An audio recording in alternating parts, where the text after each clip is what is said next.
And obviously, you are now a seasoned actor, but it was still, I think, interesting for people to see you in a role or in a film, playing opposite kids. How different was it to work in that environment?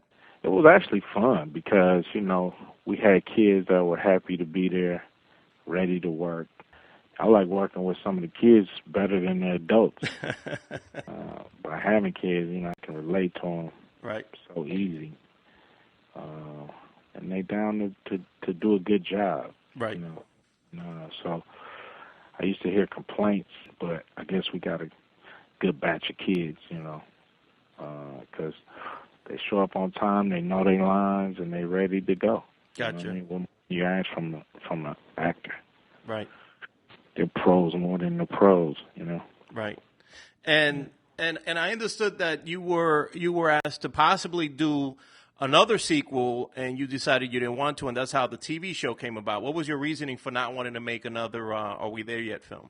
Artistically, I just want to go in another direction. Mm-hmm. Everybody think because you do a kids movie that you done turn into some a different person or something. You know what I mean? It's funny, but I just want to do different stuff. I don't want to be pigeonholed in a way. And in regards to the TV program, what was it? The same reasoning for not wanting to play your character from the film, that you didn't want to be pigeonholed, you didn't want to be typecast as that character? I just didn't want to be on TV every week. Mm-hmm. I just didn't want to do that.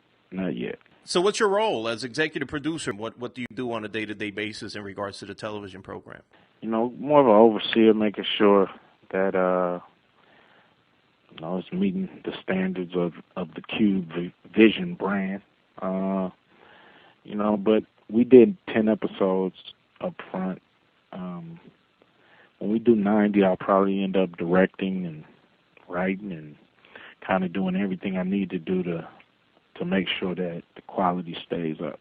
And as far as the program itself, obviously, it's a family-friendly show. Would you say that you had certain TV shows that you grew up with, family-based TV shows that you kind of wanted to model it after, or at least achieve that level of acclaim? Yeah, who wouldn't want to, do what the Cosby Show did, or Jeffersons, or the impact that Sanford and Son and all these shows that we grew up with had on us, you know what I mean? But it was a different time. So, my expectations is to, of course, maybe not do the numbers that they did, because it's just a whole different time. But to make the impact and have people love our show, enjoy our show, and watch and tune in. And, that's probably as much as I can ask for. Everything else after that is gravy. Gotcha. So it's 10 episodes, and then after that, they, I guess, decide if they want to do more. Is that how it works? Yeah, that's it. Gotcha. Have you found that one medium is more challenging than another? For example, obviously a movie, you're very concentrated on it for a while and then it's done, versus TV that it's ongoing. Is there a difference in the challenges that you found? Weekly TV is a lot more challenging than movies. Because you really can never rest. You have to constantly be, as long as you're shooting, be good and be on. A script gets to a point before you shoot it, hopefully, that it's in a great position, and all you're doing is really tweaking.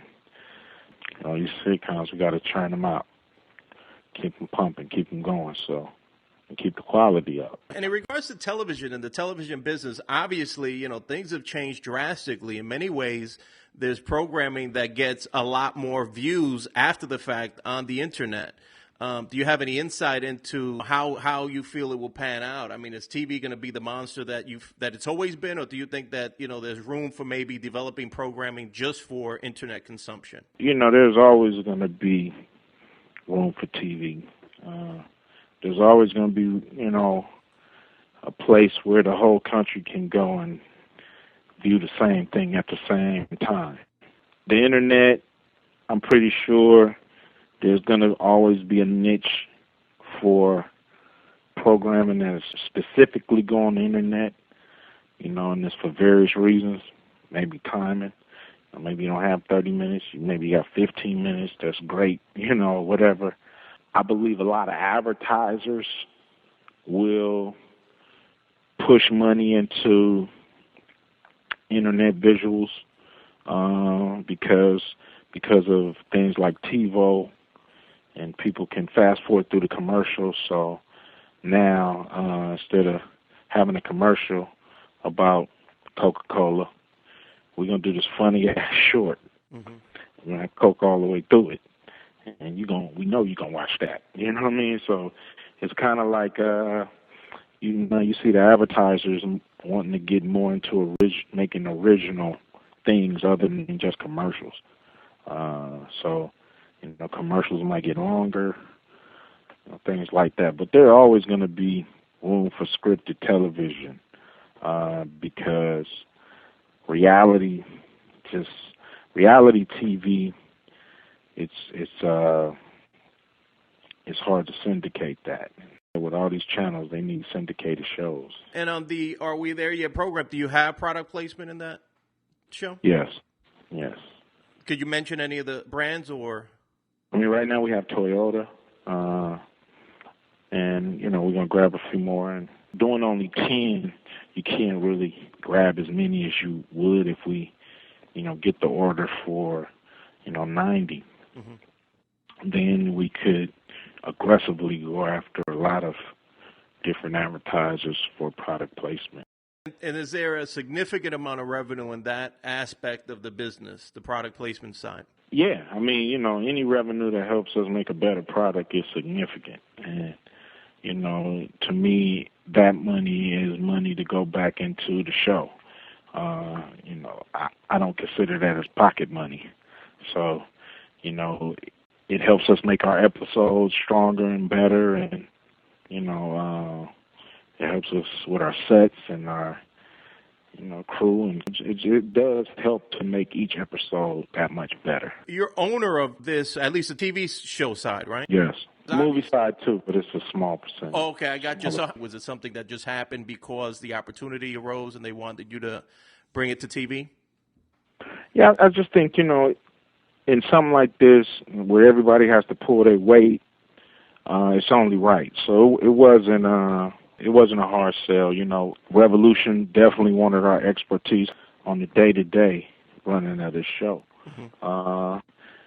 So, to me, it was just good business on their part because owning this show, we're definitely going to pull out all the stops to make it successful. Because obviously, your face is I would say probably as valuable as even the name of the program, and obviously I see that with the advertising that they've run for the program. You're actually being used in the presentation of the project just as much as any of the main actors on the show. Yeah, I think TBS has had a great campaign with Tyler Perry shows, and knew that me being in front of the product is just as valuable as the name that people know, from the movie. So just smart advertising to me. It works. We're doing it. Gotcha. I want to pitch a movie to you, a buddy movie, Cat Williams and Betty White. What do you think? That sounds funny. Yeah, I like to hear it. I want to thank you so much, Cube, man. You're phenomenal. Continue to reinvent yourself and do amazing things, and I wish you the very best on the television program. Thanks, man. I appreciate that.